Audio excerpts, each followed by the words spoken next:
Pitch Perfect 2 is the sequel to the 2012 kind of surprise smash hit Pitch Perfect, and it stars pretty much all of the original cast, you know, Anna Kendrick, Rebel Wilson, Brittany Snow, Skylar Astin, Ben Platt, all that jazz, with newcomer Hailey Steinfeld and with a new director in the form of Elizabeth Banks, who also reprises her role in the movie as the female presenter. Some of you might already know from my Pitch Perfect review, I'll link that in the description if you'd rather watch that before this, that I thought Pitch Perfect 1 was a surprisingly good film, if not a great one. You know, it had some flaws, but overall, it was pretty hilarious. But despite that movie actually surprising me with how good it was, I didn't go into this movie with reformed expectations as a result. I didn't expect it to be as good. I thought it would bore me. I'm cynical of the whole sequel thing, especially with these movies. You know, I wasn't expecting much. But that doesn't mean that I didn't hope it was going to be great. I really wanted it to be better, if not at least as good as the first one, because there was a lot of potential from that first one to improve on its flaws, as well as keeping the really witty characters and their fantastic humour in general. And for the first 5 to 10 minutes of this movie, I was pretty much on board. I thought that this was more of what I wanted. This was a lot of what made the first one great back again. It was funny, it was starting off pretty similar to the first one, but the thing is, I didn't mind if this movie was going to go exactly the same as Pitch Perfect 1, because I really enjoyed most of Pitch Perfect 1. If it just made the little improvements, even if it didn't though, if it kept the humour, I would be fine with another retread of the first one. However, after that, it does lose its way quite significantly. The actual length of the film is about the same as the first one, a smidgen longer, a few minutes, but it feels a lot longer than the first one did, and that's because it gets really sluggish. It's filled with scenes that don't feel like they need to be there, and they don't add really anything to what I wanted. There's way more, I felt like there was way more a cappella singing in this one. Not that that's necessarily a bad thing, but it kind of feels like in many points it's kind of padding out the plot, and it really didn't need that. This movie should have been about 90 minutes long, you know, the bare minimum, but it wasn't, and you can kind of feel it. But despite those narrative flaws, this movie has a lot of what made the first one great again, if not as good as the first one. And what I mean by that is basically the funniness again, the humour. You know, that's all I really come to these movies for now, and if there's another one, I'm going to be expecting the same thing again.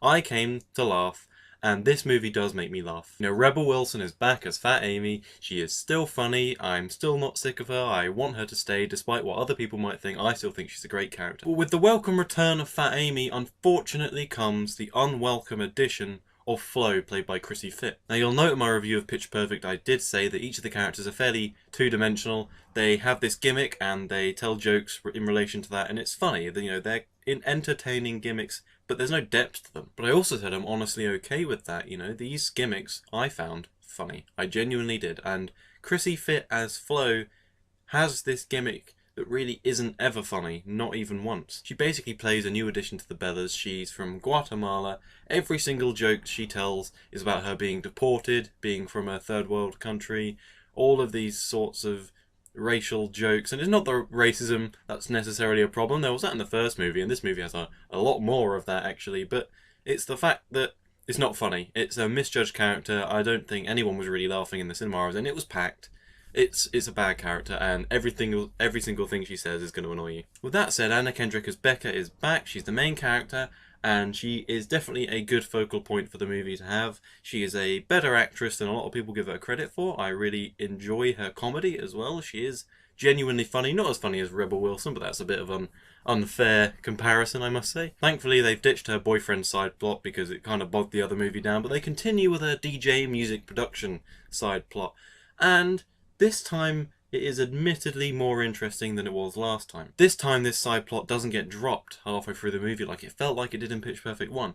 This time, it complements the main plot nicely. It creates some conflict between the Bellas and Anna Kendrick as she feels she can't stay with the group. She needs to move on because the end of college is coming and she needs to think about her life after that. These scenes are also fairly entertaining because Becca's boss is played by Keegan-Michael Key from Key and Peele, if any of you have seen them. He is actually very funny, and he doesn't feel like he's homing in the performance either, just to be funny. It's kind of hard to explain, but it feels very well done. I actually really liked his character, and a lot of people are saying this, and I have to agree with them. And this side stuff also finds a way to incorporate the new Bella Emily, who's played by Hailey Steinfeld, who you might know as Maddie from True Grit. Another nitpick though, her character I found to be particularly annoying. I didn't enjoy anything she says. Another nitpick though, I found her character to not be all that entertaining or funny. She ended up contributing something positive to the group and the movie as a whole, but for the most part, I didn't enjoy what they did with her. And Hailey Steinfeld, we've seen from True Grit, is a very talented actress, and she could have done more. But I can't help but feel the script she was given and the direction she was told to go in didn't complement what would have been better for the movie. But like I said, this movie feels way too long. It doesn't keep itself going like the first one did. It runs out of steam quite early on. There are these scenes that bog it down and pad it out, and you can really feel that. For example, one scene I can think of, they go to a boot camp to practice a cappella and become closer as a team and find their voice, which isn't entertaining either. I mean, there are some funny bits, but it just doesn't feel like it needed to be there. This movie could have lost a good 20 minutes to half an hour. I really feel if it had done that, it would have benefited a lot more. But this movie feels very, very sluggish. So in the end, when this movie started off, I was really behind it, but because it just lost its steam, by the end of it, I wrestled with the rating, and I was on a 4 for a while. I really didn't like this movie for the most part, but then I thought to myself, hang on, despite it being a bad film, it's nowhere near as good as the first one. Despite it being a bad film, it's probably the funniest bad movie I've ever seen. And I don't mean a so bad it's good funny.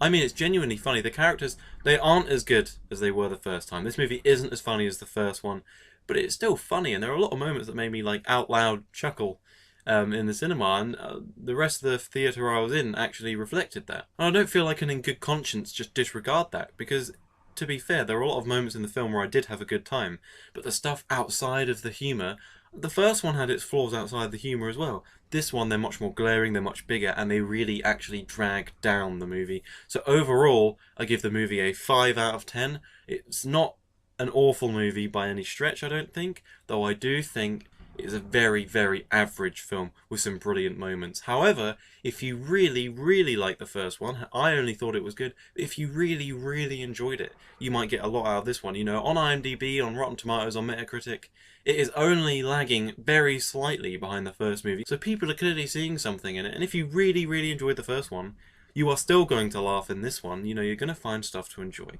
So I have to say, despite the fact that I personally don't recommend it, I still think a lot of die-hard Pitch Perfect fans are going to find a lot to enjoy, and it's fairly easy to sit, switch your brain off, and only turn it on for the bits that actually make you laugh. Anyway guys, thank you for watching my review. I really hope you enjoyed it. If you did, like, favourite, subscribe, you know all that crap. And also, thank you so much for watching. I really appreciate it, and anything you can do to help is greatly, greatly, greatly appreciated by me. Oh, that coffee got cold.